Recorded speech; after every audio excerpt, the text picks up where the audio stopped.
Bienvenidos, bienvenidas todas y todos. Es un gran gusto, un gran placer encontrarme en esta oportunidad con otra de las hijas del doctor honoris causa del profesor Estanislao Zuleta, y me refiero a Yolanda Zuleta, la cuarta hija de este destacado profesor de la Universidad del Valle. Bienvenida, Yolanda, gracias por aceptar la invitación. Muchas gracias, Albert. Gracias a ti por invitarme. Gracias nuevamente. Y precisamente como te comenté en días pasados, y tú muy bien lo sabes, nuestra universidad, nuestra alma mater, cumpliendo en este año 2020, año complejo por la situación del confinamiento, de la pandemia, se están celebrando precisamente 75 años del establecimiento de la fundación de la Universidad del Valle.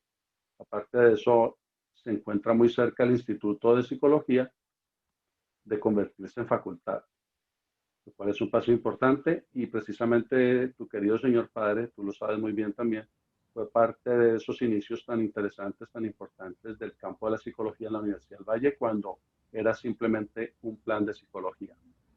Motivo obviamente de orgullo para nuestra alma mater y para ustedes como familia del doctor Zuleta. Y en ese orden de ideas, precisamente quisiera preguntarte qué recuerdos especiales tienes de tu querido señor padre que nos quisieras, si pudieras compartir en Ujú. esta oportunidad, por favor.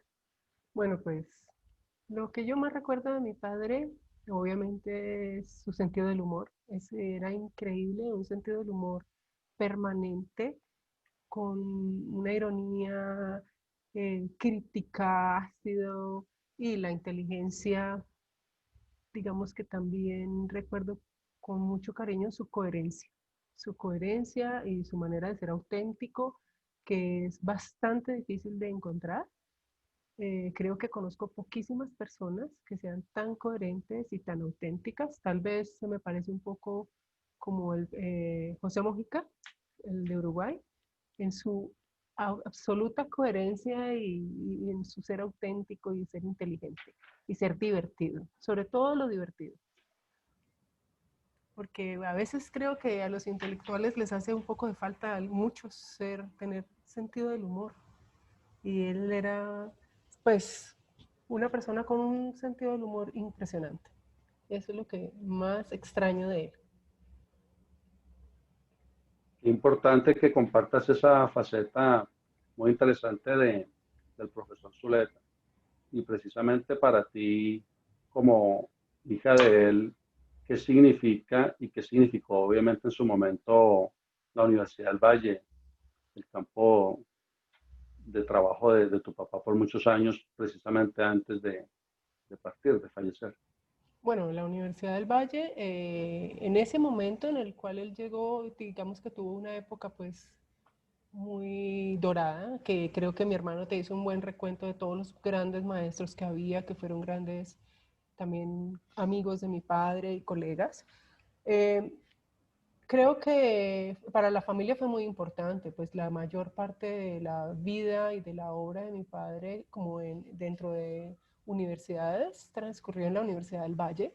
También mi madre estudió en la Universidad del Valle y yo, digamos que asistía a muchísimas clases de él en la Universidad del Valle, entonces también en parte, aunque nunca estuve inscrita, también estudié algún semestre en música, entonces es una universidad que hace parte pues de nuestra familia.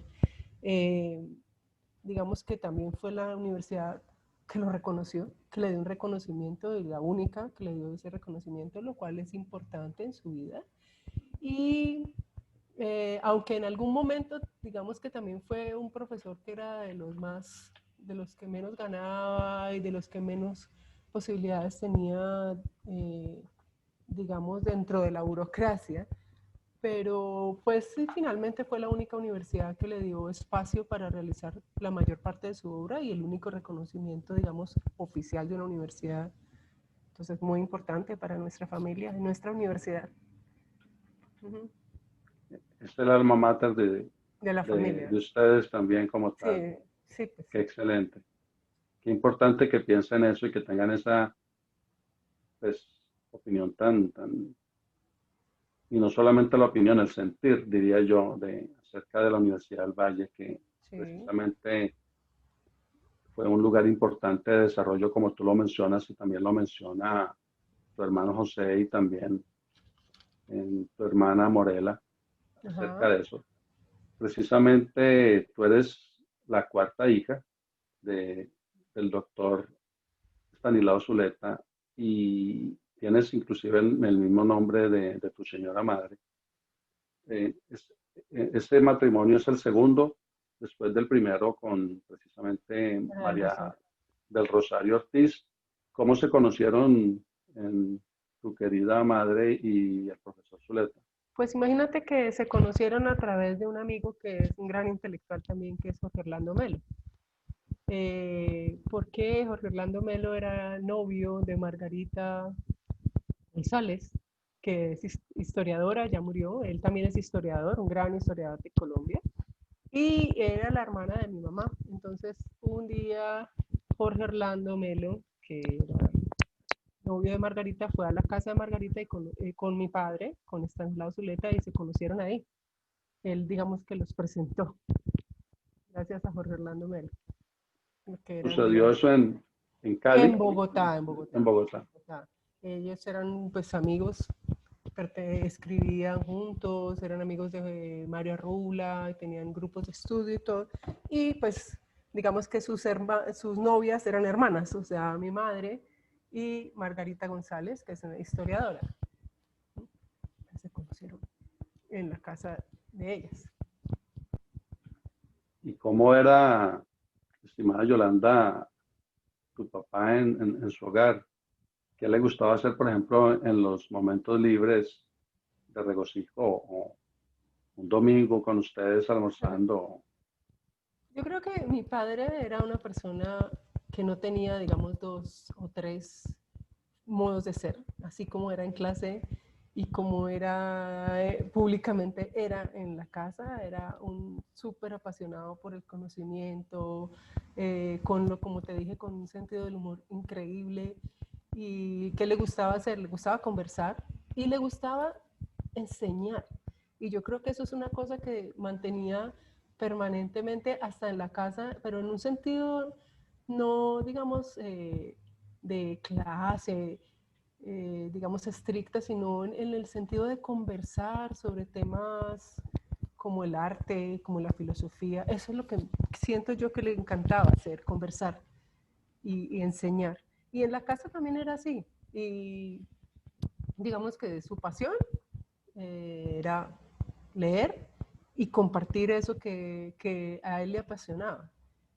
Entonces en la casa conversábamos muchísimo y nos reíamos muchísimo, como tal como eran las clases. Era muy divertido y contaba cantidades de anécdotas y contaba lo que estaba leyendo, lo que le estaba apasionando en el momento. Entonces en algunos periodos, digamos que le estaba apasionando Leonardo da Vinci. Entonces nos contaba hartísimas anécdotas de Leonardo da Vinci. O en otro periodo, por ejemplo, al final estaba muy apasionado con la biología y con temas que tenían que ver con biología. Entonces, compartía mucho lo que le estaba apasionando y le gustaba mucho eso, compartir con nosotros lo que estaba leyendo, lo que estaba estudiando y hablar, conversar, caminar, ir al campo también, sí.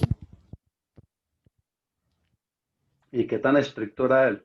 Que lo enojaba bastante, o porque, por ejemplo, te regañaba a ti en ocasiones o a sus hijos, a sus hijas. Bueno, digamos que estricto es una palabra, digamos que hay que entenderla bien. Él era, en cierto sentido, muy, muy estricto en el sentido de estudiar y de ser dedicado a lo que él hacía, ¿no? Pero no era estricto en las reglas como generalmente los papás de que si no llegas a tal hora te pego, cosas de esas, no. Creo que no era estricto en regañarnos. Es más, por ejemplo, cuando tú dices qué regaño recuerdas de él, no era estricto, era muy coherente y creo que su enseñanza más grande era el ejemplo, el ser coherente, el ser él mismo como era.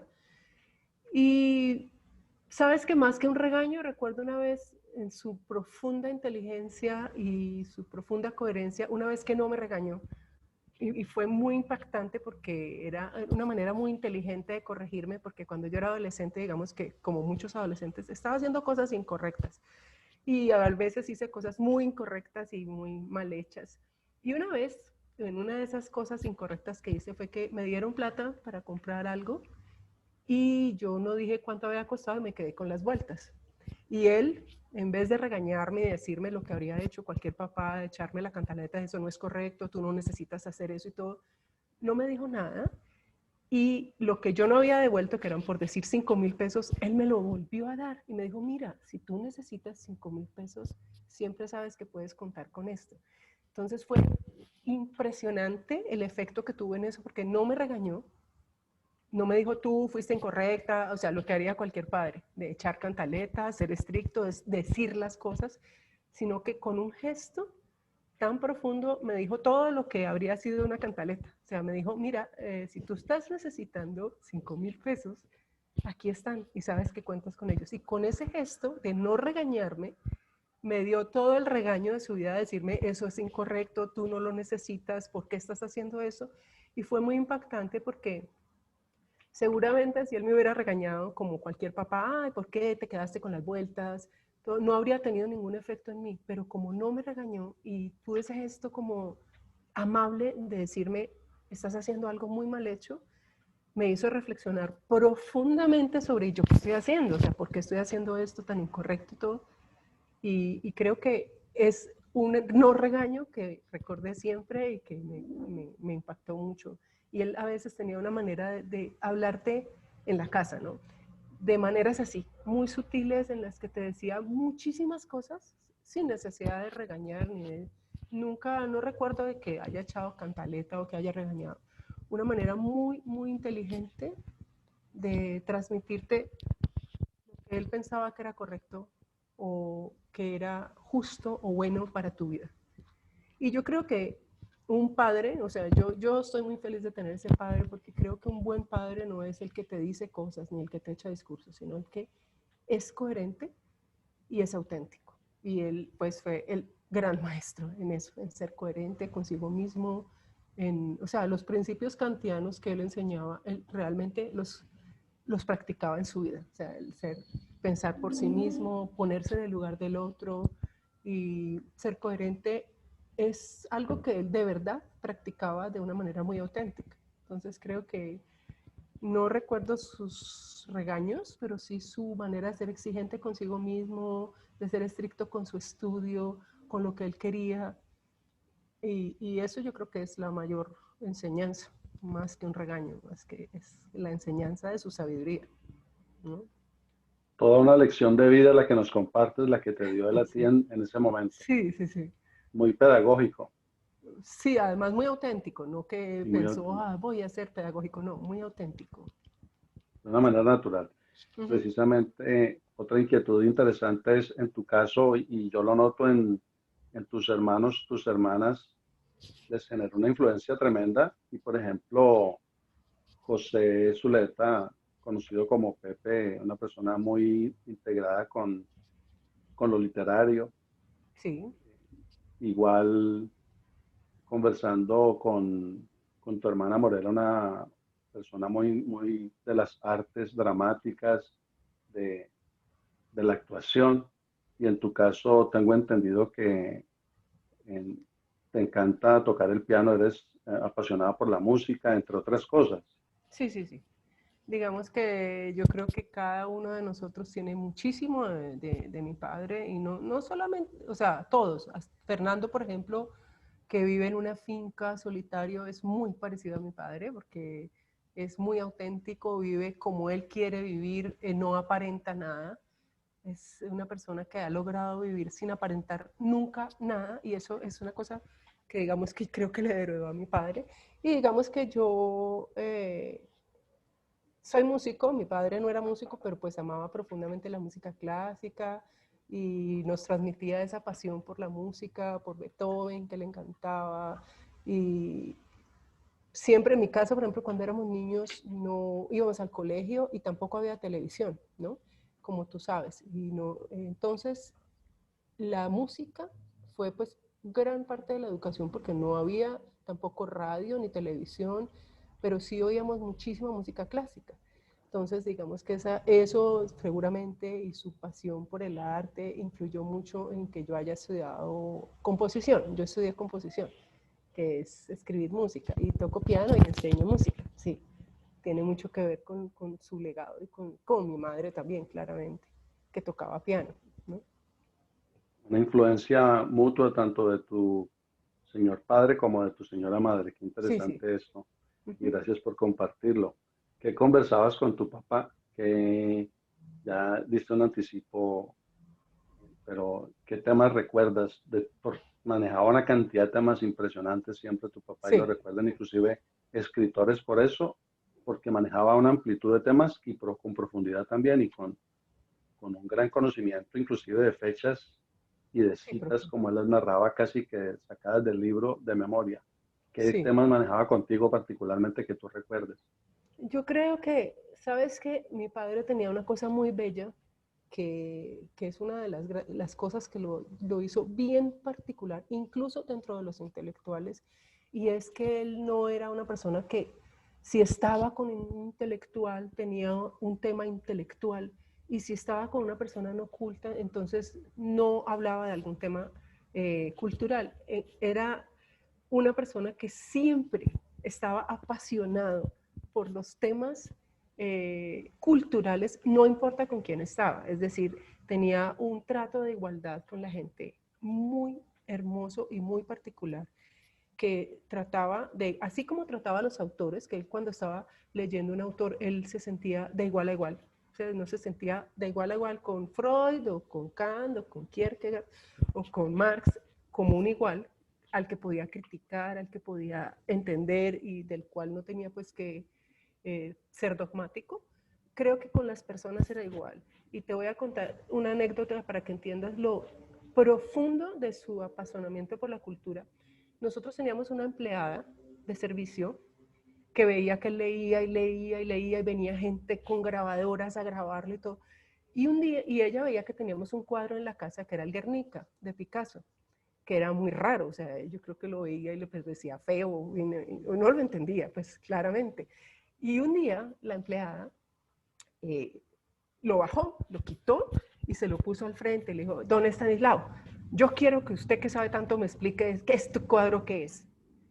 Y mi padre se sentó más de una hora con la señora a explicarle el Guernica. La señora era una señora que apenas sabía leer, de, pero él tenía ese tipo de generosidad con el conocimiento de que él no era como muchos intelectuales, que son intelectuales cuando están entre sí, cuando están con sus alumnos. Él era un intelectual siempre con todo el mundo y era de una generosidad exagerada con su conocimiento. Yo digo exagerada porque se la pasó gran parte de la vida dando clases gratis en su casa a miles de personas que venían y tomaban clases sobre Marx, sobre literatura, sobre filosofía, y él era dedicado a la gente, pero con una generosidad también de no catalogar a la gente como tú eres ignorante, no hablo contigo ni de Leonardo da Vinci ni nada.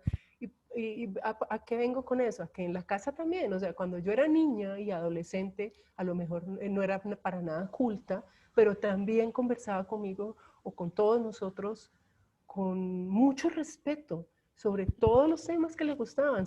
Conmigo hablaba mucho de arte porque a mí me encanta el arte.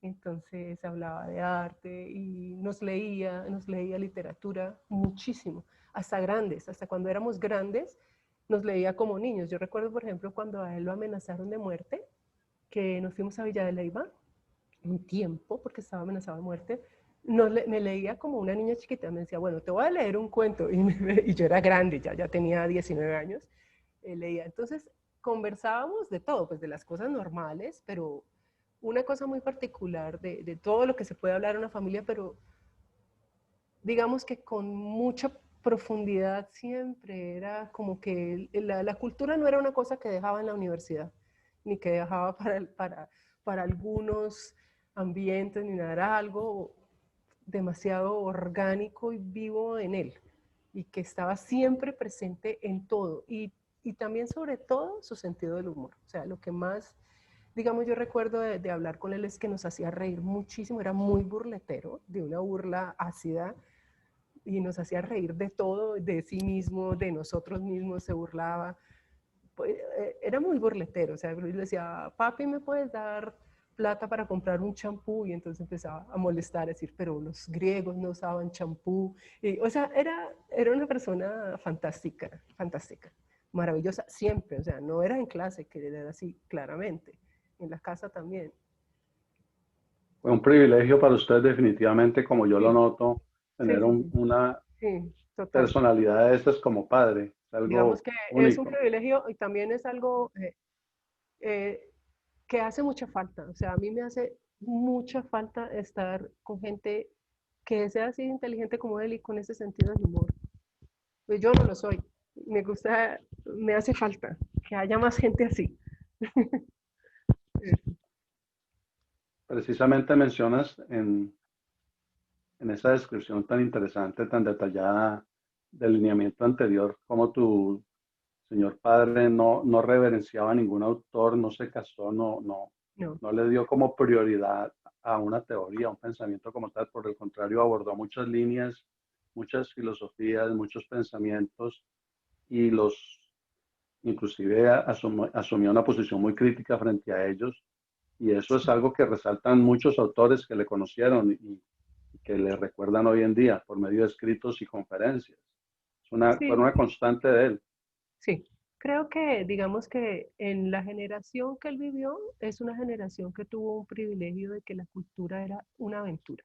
Era gran, o sea, yo recuerdo que él contaba que cuando él era adolescente, joven, en el colegio les prohibían leer ciertos autores. Entonces había un padre, un cura que les había dicho que estaba prohibido leer Voltaire y que eso era demoníaco. Y él tenía varios amigos, entre esos María Rula, y era una aventura en esa época conseguir un libro. Entonces, tener maestros que te prohíben leer y fuera de eso, hoy en día todo está en internet y es como tan fácil conseguirlo y además que te bombardean de cultura. Para ellos, en ese instante de su juventud, también era una aventura ir a una biblioteca y conseguir un libro que era prohibido, como un libro de Voltaire, con sus amigos adolescentes. Esa relación con la cultura como de aventura y de fascinación en la adolescencia, combinado con el hecho de que él no fue a la universidad, y combinado con el hecho de que él tenía una relación, yo creo que desde niño y gracias, digamos, a su tío, a Isasa, una relación con los autores de igual, lo que yo te decía desde antes, hizo que él tuviera una libertad muy grande para estudiar, que no se sintiera que tenía que estudiar como siente la mayoría de las personas en la universidad. Tienes que estudiar tal cosa, tienes que seguir esto. Él tuvo la libertad de él ser maestro de sí mismo y en esa libertad y en ese ambiente de que leer era una aventura, conseguir un libro era como conseguir un tesoro, era increíble. Y también estuvo rodeado de gente que, digamos, tuvo amigos como Jorge Orlando Melo, como Mario Arrula en su juventud, Álvaro Tirado, bueno, muchos amigos que tenían una fascinación por la cultura amplia, muy amplia, o sea, no eran personas que estaban dedicadas a un solo tema.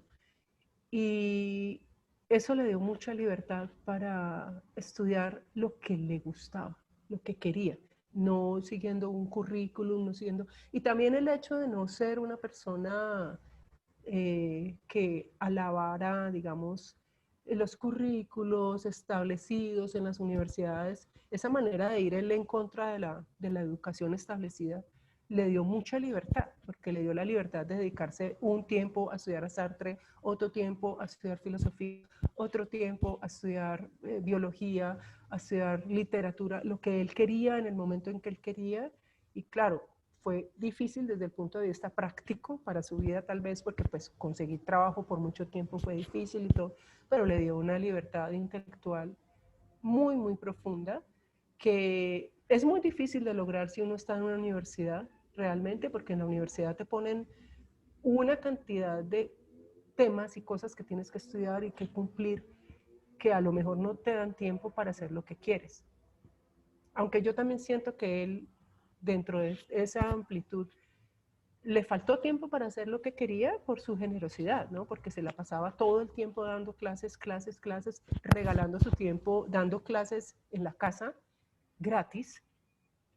años y años y años dando clases, que era su pasión, pero también, digamos que en parte por eso no alcanzó a escribir lo que él quería escribir, por estar, digamos, dedicado a impartir pues estas clases, digamos.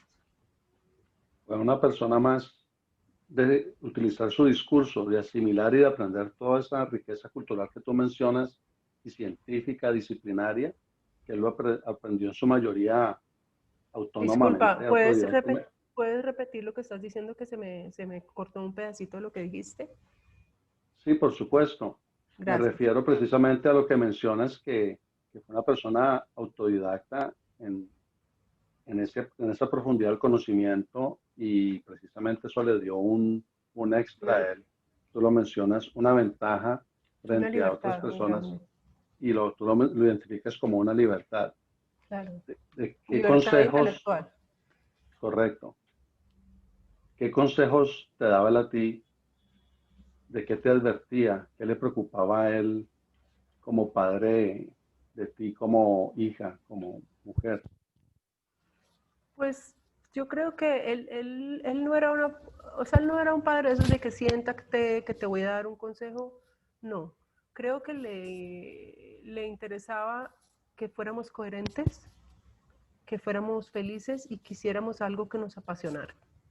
Esas tres cosas, como hacer lo que te gusta, hacerlo bien, tener disciplina, pero no es que nos dijera tienes que tener disciplina, más bien era como su ejemplo de ser tan profundamente dedicado a estudiar lo que le transmitía a uno que era importante ser disciplinado, o sea, el verlo a él. Eh, los consejos que me dio generalmente era que fuera coherente, lo cual es muy difícil. Lo que yo te dije al inicio, o sea, yo conozco muy pocas personas tan coherentes como él, porque ser coherente implica también muchos sacrificios y renunciar a muchas cosas y no aparentar ser lo que uno es muy, muy difícil. Es verdaderamente difícil llegar a ser una persona coherente, hacer lo que uno quiere y no terminar cayendo como en las bobadas en las que uno cae muchas veces, en querer aparentar, en ser lo que uno no es, en perseguir, digamos, ideas de éxito que no son. Entonces yo creo que lo que nos enseñó a todos es a tratar, porque no es que estoy diciendo que yo lo soy, a tratar de ser personas coherentes y personas también felices en lo que hacemos, hacer lo que nos gusta, pero no siempre se puede, a veces es difícil. ¿Mm? El maestro Zuleta fallece muy temprano, a una edad muy temprana, 55 años, en su máxima esplendidez, en su tope de desarrollo intelectual, diríamos, muchos apenas agarrando fuerza.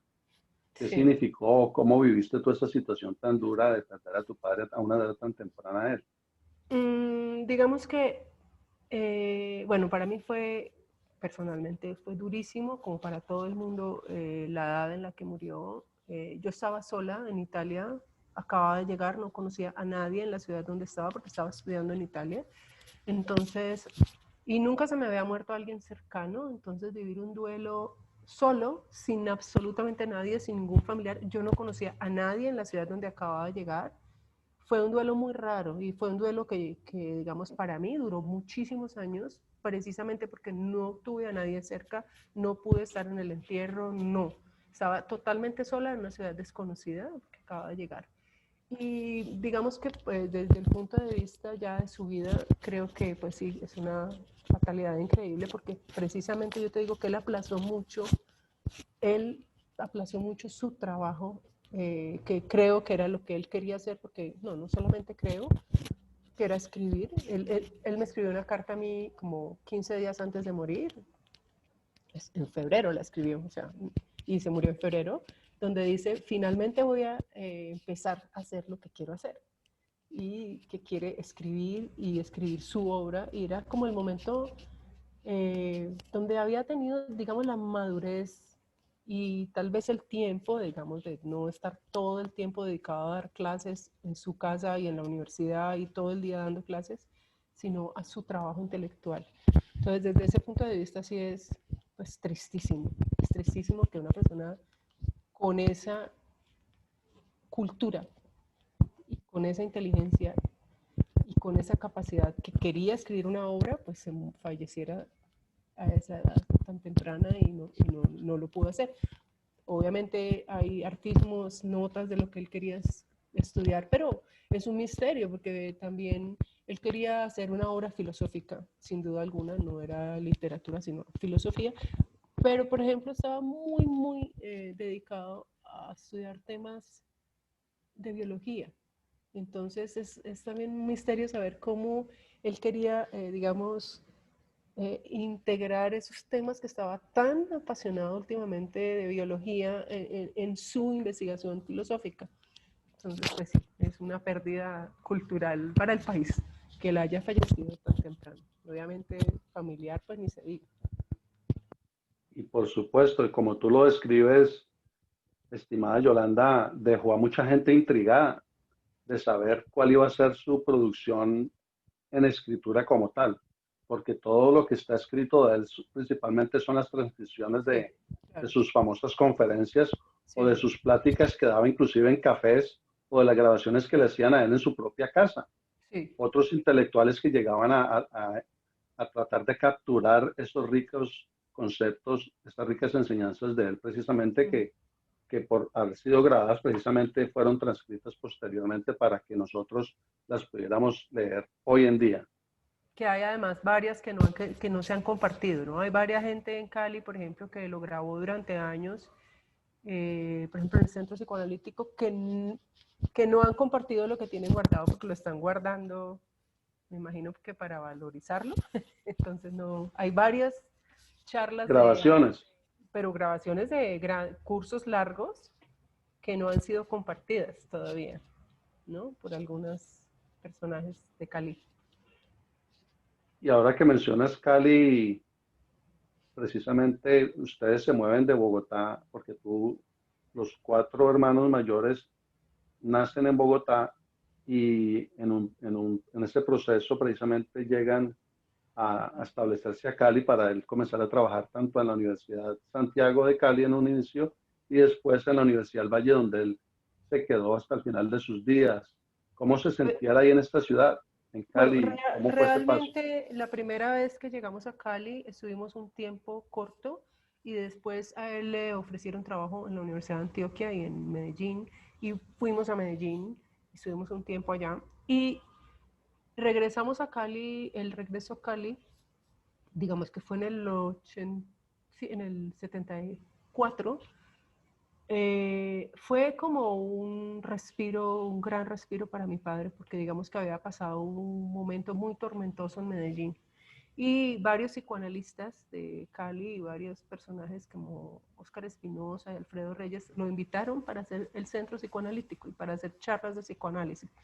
Y digamos que después de un periodo bastante duro en Medellín, llegar a Cali fue como poder volver a comenzar y él se sentía muy bien en Cali porque digamos que creo que le gustó mucho de Cali la, el hecho de que no hay tanto regionalismo como en Medellín, ¿no? En Medellín es profundamente regionalista.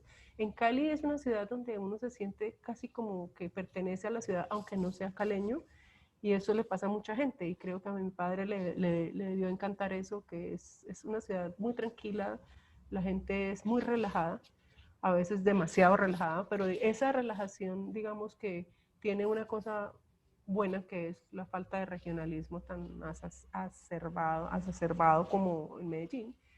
Y también en Cali pues hizo la mayor parte de su obra, todo lo que hizo en el centro psicoanalítico, todo lo que hizo sobre Kant con los amigos, eh, todos los textos pues, de psicoanálisis, de literatura, la mayoría los hizo en Cali. Sin embargo, digamos que también había periodos en que yo creo que le afectaba, pero yo creo que eso le habría afectado en cualquier otra ciudad.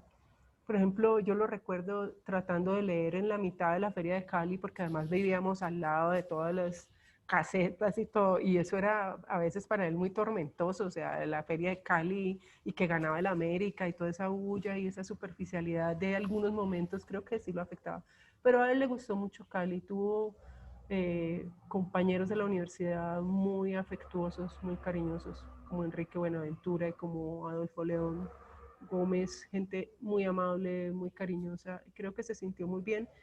También porque nosotros nos sentíamos muy bien, ¿no? La familia siempre, digamos que nos gustó mucho Cali a todos, entonces creo que fue una ciudad maravillosa para él. Entonces allí habría, el sueño de él, sin embargo, era ir a una finca, vivir en una finca y poder escribir. Pero pues me imagino que lo habría hecho cerca a Cali, como habíamos vivido antes, que habíamos vivido en La Buitrera, que es cerca a Cali, en el primer periodo que él trabajó en la Universidad del Valle, era su sueño, digamos, vivir en una finca y escribir. Y por ejemplo, precisamente nos compartía tu hermana Morela que ella recuerda mucho cuando, por ejemplo, iban a Cosmocentro o, o veía películas, porque a ella le tocó un periodo interesante de él donde por primera Fanático. vez compró un televisor. Sí, se volvió fanático de las películas, sí. Sí, sí, sí. En esa línea interesante, aparte de lo intelectual, de lo académico, ¿qué más le gustaba hacer al profesor Zuleta en Cali con ustedes, con sus hijos? ¿A dónde más iban o qué sitios los llevaba o los Pues invitaba? a los sitios que llevaba un padre a sus hijos, y al circo, le encantaba el circo, íbamos varias veces cada vez que había un circo, a caminar. Yo, por ejemplo, hacía un plan con mi papá que era muy particular y creo que la mayoría de los padres no hacen eso, y era ir a caminar todo un día, que era caminar desde Cristo Rey hasta el centro de Cali y luego ir hasta el sur y luego devolverse desde la universidad hasta Cristo Rey. Era una caminada todo el día, eso le encantaba ese plan, y era todo el día caminar por la ciudad. Entonces bajar hasta la ciudad, ir a almorzar, también le gustaba, sí, caminar, eh, el circo, bueno, leer. Es que leer de verdad que era un tema en mi casa cuando éramos chiquitos. Por ejemplo, por las noches nos hacían agua panela o algo de tomar y nos leían como niños chiquitos, pues, pero eso era una cosa que le encantaba hacer. Y sí, disfrutaba pues, de las cosas normales, de ir a cine. Esa época del cine no era tanto ir al cine, sino que lo que te contó mi hermana es que se compró por primera vez un televisor, pero pues no veíamos tanta televisión, sino que era alquilar películas y estaba pero fascinado con el cine y con el Películas plan en de... Betamax. Sí, sí, sí, el plan de ver películas pues en la casa es una época que le dio la fiebre, pues, y decía, era muy chistoso porque tú sabes que él tomaba mucho trago y fumaba y todo, pero era como cíclico, ¿no? Entonces a veces estaba extremadamente saludable y con el cine, yo me acuerdo que él decía, pues con su sentido del humor, decía que tocaba enviciarse a algo para poder dejar los otros vicios, entonces que era muy importante tener vicios buenos. Y ese era uno de sus vicios en un periodo en que pues estaba muy saludable, entonces todos los días quería que viéramos películas. Fascinantes detalles que muy pocas personas en realidad conocen con tanta precisión, lo de que les encantaba caminar tanto y recorrer la ciudad de un polo al otro. Eso es Sí, sí. fascinante saberlo. ¿Y qué le enojaba a él? ¿Qué lo enfurecía mucho al profesor, al maestro Zuleta? Pues yo creo que lo que le daba rabia era la estupidez, que no es la ignorancia, ¿no? Porque ser ignorante es diferente a ser estúpido, como a ser eh, la mezquindad, la incoherencia, eh, le molestaba el ruido, y yo hacía mucho ruido porque yo tenía un piano que él me regaló, es el piano que él me regaló, pero yo hacía mucho Wow. ruido. Eso fue una sorpresa que él me dio. Eh, pero sí le molestaba el ruido, porque pues sí, estaba siempre concentrado en sus lecturas y en sus pensamientos, entonces el ruido Por eso yo digo que hay un aspecto de Cali que le encantaba a Cali, pero la parte de la salsa, todo taco del vecino, le molestaba. Y bueno, yo creo que la gente mezquina, y sobre todo lo que yo te digo, la estupidez, pero no de la gente, no la gente ignorante que no sabe nada, sino la gente que es mezquina y obtusa aún habiendo estudiado. Eso yo creo que le molestaba mucho, muchísimo. Era muy intolerante con la estupidez a veces. Sí. Gracias por compartir ese detalle precioso, tan personal tuyo, que de este piano que él te regala a ti, lo tienes Sí, ahí a tu además lado. que fue un regalo lindísimo porque yo me fui de vacaciones, estaba en Cali y me fui 8 días a Bogotá, vine 8 días pues a Bogotá y él me dijo, te tengo una sorpresita. Y yo pensé, una sorpresa, pues eran unos zapatos o algo así, una chaqueta. Y cuando llegué a mi cuarto tenía este piano, porque ya habíamos tenido una experiencia con un piano muy triste y es que ya me habían regalado un piano, pero el piano salió dañado porque se los vendió un amigo y los estafó a mi papá y a mi mamá. Se los vendió desde Medellín a Cali. Cuando llegó el piano estaba de botar, era un piano de botar. Entonces, bueno, había sido una experiencia como triste y entonces como 2 años después me dio esta sorpresa, ¿sí? Y que pues he vivido toda la vida de esto porque yo vivo de dar clases de música y fue un buen regalo.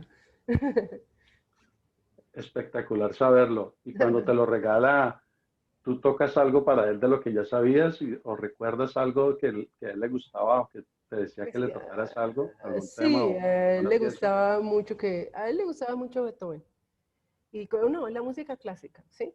Eh, Le gustaba mucho la música clásica, entonces pues le gustaba que yo estuviera estudiando música clásica en general. Beethoven en particular le gustaba muchísimo y Schubert, pero digamos los clásicos clásicos del periodo clásico. Pero no, todo, que yo estudiara música le parecía, le gustaba mucho. Aunque él también quería que yo hiciera literatura y me decía muchas veces, no olvides la literatura, tienes que escribir, tienes que escribir. Y me encanta escribir y a mi hermana también le encanta escribir, mi madre también escribe. Creo que a todos nos gusta escribir, pero le gustaba mucho que estuviera estudiando música. Y ahora que mencionas la música y la música, pues digamos más culta, más clásica, pero hay una faceta que quizá no muchos conozcan y creo que la leo o la escucho en una entrevista relacionada con William Spin acerca del tango. Y donde Stanislao Zuleta nace en Medellín, Antioquia, es una región muy conocida por Ah, el tango. sí, sí. Que nos pudieras compartir al respecto? ¿Le gustaba en realidad el tango o no mucho? Sí, sí, sí. O sea, yo creo que, digamos que era un gusto, obviamente que la música que más le gustaba era la música clásica, pero digamos que como vivió en Medellín y en sus años de juventud oyó tango, le recordaba a su juventud, Rula oían tango en la época de su juventud, y digamos que también yo creo que había un vínculo muy particular con el hecho de que su padre murió con Gardel. O sea, Gardel para él era una figura de todas maneras, estaba de moda cuando él era joven entre sus amigos y todo, pero adicionalmente ese hecho de que mi abuelo se murió en un accidente en el accidente de avión con Gardel debió influir en que para él tuviera como un significado bastante especial el oír a Gardel, ¿no? Entonces sí, sí le gustaba. O sea, no es que fuera la música favorita de él y todo, pero sí, le gustaba. De alguna manera la escuchó en su juventud, de su niñez, Claro, claro, esa era en como la Medellín, música Antioquia. de Medellín, de su juventud, y de Gardel, que murió pues con su padre, con mi abuelo, en el mismo Una, accidente. una persona tan relevante para el tango como Carlos Gardel. Sí, sí. Algo muy interesante allí. Y por ejemplo, ¿Qué mi significa? madre, ahora que tú dices, mi madre tocaba piano y tocaba bastante piano, tocaba tango, o sea, a él le encantaba, pues cuando en épocas en que estaba, digamos, muy relajado y los domingos, en una época cuando vivían en Bogotá, venía todos los domingos a almorzar a mi casa León de Grey. Y hacían todos los domingos frijoles con chicharrón y hacían como un almuerzo. Y muchas veces también estaba Óscar Espinosa, que es psicoanalista, y mi madre tocaba tango. Y entonces ellos le decían a ella, ay, toca tango y toca bolero, y ella tocaba cosas así. También tocaba música clásica, pero en esos domingos que hacían frijoles con León de Grave y todo, Eran muy antioqueños esos momentos. muy antioqueños de tocar tango. Siempre, siempre hacían frijoles, no había otro menú. y siempre cocinaban ellos dos, pues el León de Grey y mi padre, y mi mamá tocaba tango. Ahí se sabía varios tangos y a ellos les encantaba que ella tocara y siempre le decían, toca, toca tango. Sí. ¿Qué significó tanto para ti y para tu familia, estimada Yolanda, y para tu papá, lo que recuerdes ese doctorado honoris causa en psicología que le otorga la Universidad del Valle? Bueno, para la familia, digamos que ese doctorado fue como algo muy improviso, ¿no? Muy, no sé, no improvisado, quiero decir, muy súbito, porque en realidad no le iban a dar el doctorado, sino que en realidad le iban a...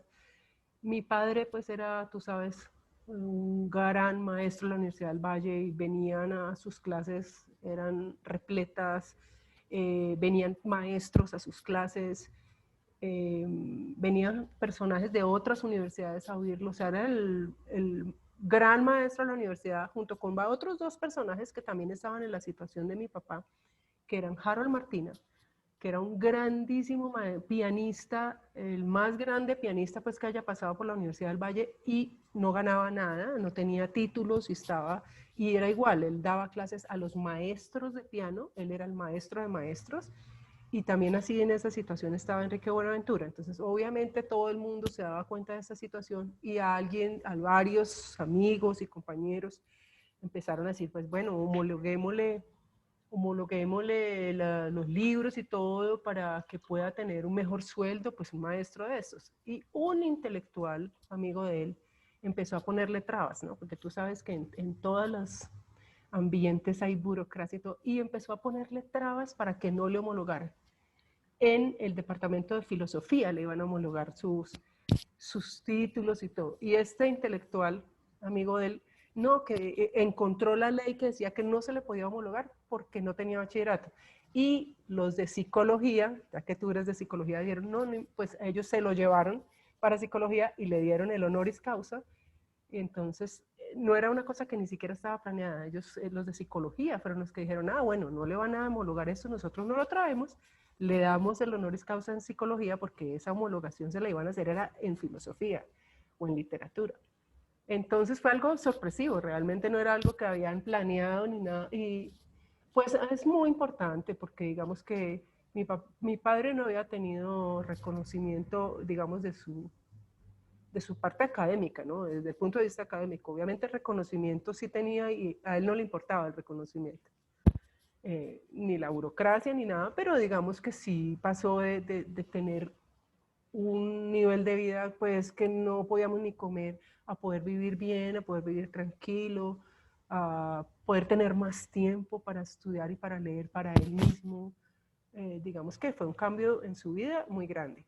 Y en lo personal, yo recuerdo, tengo un recuerdo muy lindo de estarlo viendo a él escribiendo el elogio de la dificultad y estar tan sobrio, porque bueno, él muchas veces estaba tomando y escribía y tomaba y, y daba clases también tomando, pero en ese momento en que escribió el elogio de la dificultad y en que recibió, estaba en una sobriedad y en una felicidad que recuerdo muchísimo y que creo que él era muy consciente de lo que estaba escribiendo, del valor de lo que estaba escribiendo y se le notaba en esa felicidad que es una felicidad que casi solo se puede sentir cuando haces una cosa de ese nivel, de La crear plenitud. la plenitud de la felicidad. Yo recuerdo mucho de verlo sentado en la mesita escribiendo el elogio y la dificultad, eso lo recuerdo, y es un recuerdo increíble. Y bueno, recuerdo cosas muy chistosas ya, anécdotas familiares, de que estaba mi abuela y se echó veneno en la cabeza en vez de echarse laca y ya íbamos a ir a cosas así muy divertidas de las cuales nos reímos mucho con su sentido del humor y todo. Pero pues sí recuerdo muy, muy especialmente de ver esa serenidad, plenitud y felicidad de él escribiendo el elogio de la dificultad. Y apasionante detalle el que mencionas que estuviste cerca de su escritorio y pudiste Sí, leer líneas cuando él lo estaba escribiendo. Y por sí. supuesto en la No, porque sabíamos presentación, pues que era el discurso pues que estaba muy contento escribiendo ese discurso y a mí me causaba impresión de ver cómo estaba contento por escribir un discurso de agradecimiento que pues nadie haría un discurso de agradecimiento como esa, era simplemente un discurso de agradecimiento a un título, pero pues realmente es una meditación filosófica bellísima, que también era una respuesta a la gente que lo estaba criticando porque él siempre había estado en contra de la academia y había gente burocrática y estúpida para mí, diciendo, ay, nunca le importó la academia, entonces ¿por qué va a recibir un título? Entonces es una cosa tan tonta como esa, pero digamos que es una profunda reflexión que le causó mucha felicidad a él mismo también. Y marcó Algo totalmente un hito importante. en Colombia, porque pocos escritos tienen tanta repercusión y es revisado y puesto Sí, en distintos ambientes académicos. Es todo un tesoro, pues, de la academia como tal en Colombia, sí, sí, que sí. es un punto importante.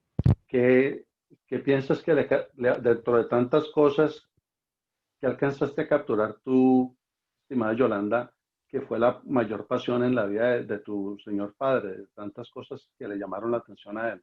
¿Cuál fue esa Yo mayor creo, pasión? yo creo que su mayor pasión era leer y enseñar. Esas dos hicieron que él fuera el gran intelectual que es, porque pues leía, no leía como la muchísima gente lee, porque es un compromiso y porque toca leer y porque toca para algo, para poderse graduar, para poder tener un doctorado, para poder ascender, la gente lee y estudia. Él estudiaba porque era su hobby, su pasión, su locura. No había ningún momento en que no leyera, pero su segunda pasión, creo yo, era enseñar. Y por eso yo te decía que él se pasó toda la vida enseñando en la casa gratis a miles de personas que venían todo el día gratis.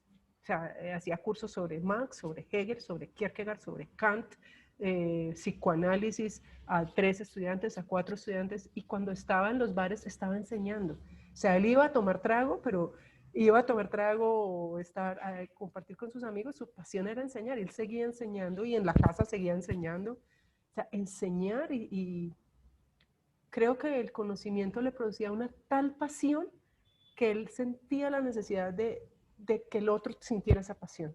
Y en muchos casos lo lograba. O sea, esa pasión por el arte, por un filósofo, por la literatura, esa pasión y poderla transmitir, esa era su pasión, enseñar y leer. Sí. Y es uno de los aspectos que reconoce el escritor William Ospina, uno de los discípulos de él. Sí, sí, Lo sí, acabas de él fue mencionar. uno de los que, no, no solo él, o sea, es que fue muchísima gente, intelectuales de Medellín y gente de todo tipo, o sea, no solamente intelectuales, lo que te decía mi hermano también en la entrevista, que venían a la casa mía, venían obreros, sindicalistas, empresarios, la gente más rica de Cali, poetas, o sea, gente de toda clase como persiguiéndolo y pues la generosidad de él absurda, una generosidad absurda. Ningún intelectual creo que haya hecho eso nunca, de ponerse todo el día a dar clases gratis a todo el mundo indistintamente y sacrificando también el escribir su obra, ¿no? Creo yo. Y arriesgando hasta su integridad, porque se ganó Ah, sí, serios problemas por eso. O sí. sea que Sí, arriesgó porque todo. además que, por ejemplo, cuando estábamos en Medellín, como siempre estaba haciendo clases en la casa, que hacía cursos de literatura y de filosofía y de todo, nos allanaron la casa porque, claro, nosotros vivíamos en el campo y era una casa como aislada y venía mucha gente de la universidad, entonces tenían pues la sospecha de que él fuera subversivo y allanaron la casa. Yo recuerdo eso, destruyeron la biblioteca, se llevaron a mi papá y a mi mamá como a la cuarta brigada 3 días a interrogarlos, pues creyendo que él era un subversivo y realmente lo que estaba haciendo era lo que le gustaba, dar clases. De hecho, no le encontraron nada y él se burlaba pues de los tipos que habían allanado la casa porque decía, pues por lo menos se van a volver cultos porque van a encontrar una cantidad de cassettes con música de Vivaldi, con charlas de literatura. Entonces, pues algo de cultura les quedará. Sí, Hasta de esa manera enseñó él también. sí, sí, sí. No, yo sé que la gente sí lo reconoce, pero digamos que fue una generosidad muy bella y que lo hizo, digamos, es una de sus grandes virtudes, pero creo que también fue su debilidad, porque él sacrificó el hecho de dedicarse tiempo a sí mismo y a su obra, aunque pues era su pasión, era lo que le gustaba realmente enseñar, enseñar. Y dentro de tan fascinante recuento y elaboración que tú nos compartes de una manera tan cálida, tan amable, ¿Cuál es la mayor pasión en la vida de Yolanda Zuleta? Pues varias. Pues la música es mi pasión, obviamente. Yo canto en el coro con la filarmónica y con la sinfónica, trabajo con música, enseño música, soy profesora, estudié composición. Me gusta también escribir, como te dije, también le gusta mucho escribir a mi hermana y a mi madre, y escribimos, aunque no publicamos, pero sí escribimos y nos encanta, lo hacemos. Nos gusta pues cocinar también, leer, el cine me gusta. O sea, tengo varias pasiones. El cine, sí. Y dentro de, espero no estar abusando mucho de tu generosidad, de tu amabilidad, ¿sería posible escuchar algo de lo que más te guste en el piano, No, que pudiéramos no, no, no, capturar? no, no, eso no, eso no. Eso queda para la Ahorita no. próxima vez. Sí, la próxima, la próxima. Ahorita están en clase de mis hijos al lado, uno está en clase allá y el otro está en clase al otro lado, que estudian matemática pura, bueno.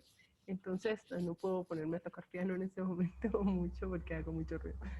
Al menos de mi parte intenté preguntarlo porque era muy difícil no preguntarle a una persona como tú que está al lado de su piano y regalado por Sí, su no, querido claro, señor no, padre don no, Estanislao Zuleta. Pero eso sí, queda pendiente. sí, sí, claro que sí. Eres muy querida, eres muy amable. Muchísimas gracias Gracias, por no, todo este gracias a valioso ti. tiempo. Gracias, Dalbert, y por lo que estás haciendo, porque es algo muy bello, muy valioso.